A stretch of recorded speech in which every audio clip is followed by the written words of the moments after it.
3,5-ročný chlapček prežil pád z 5. poschodia. Novozvolený prezident Ivan Gašparovič má dvojníka. 6 sestričiek a 1 lekára odsúdili v Líbii na trest smrti za nakazenie 400 detí vírusom HIV. Dnešné televízne noviny s Marianou Ďurianovou a Ľubom Karáskom. Dobrý večer. Dobrý večer. Nitriansky podnikateľ žaluje nadnárodnú spoločnosť Pepsi. Tvrdí, že bol prvý, kto si zaregistroval a vynašiel farebný kolový nápoj, ktorý táto spoločnosť neskôr uviedla na trh pod svojou značkou. Sprevádzala ho celosvetová kampaň a modrá farba nápoja má úspech hlavne u mladšej generácie.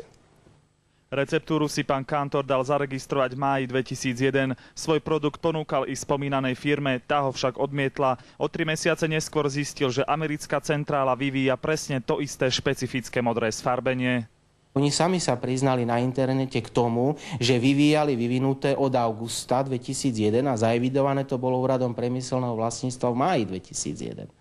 Patentovaná receptúra sa zatiaľ vzťahuje na územie Česka a Slovenska, kde sa farebné koly predávali ešte pred príchodom špeciálnej americkej edície. Recept je chránený úžitkovým vzorom. Keby mal pocit, že niekto jeho riešenie ohrozuje, môže sa brániť súdnou cestou. Keď bude platiť udržiavacie poplatky, tak ten úžitkový vzor mu bude platiť 10 rokov. Krajský súd v Bratislave nám potvrdil, že žalobu evidujú. Kantorov právnik tvrdí, že pokiaľ sa spoločnosť nevyjadrí, sudca nemôže vytýčiť pojednávanie. Slovenská pobočka nadnárodného koncernu má sídlo v Malackách. Oprávnenie sa vyjadriť je na pražskej centrále. Jej stanovisko sa nám nepodarilo získať. Duševné vlastníctvo je veličina, ktorá je vysoko hodnotená najmä vo vyspelých ekonomikách. U nás je tento spôsob súkromného vlastníctva zatiaľ len v plienkach. Anton Molnár, televízia Markíza. Takže želáme vám príjemné sledovanie a krásny večer. Dovidenia opäť zajtra. Dovidenia.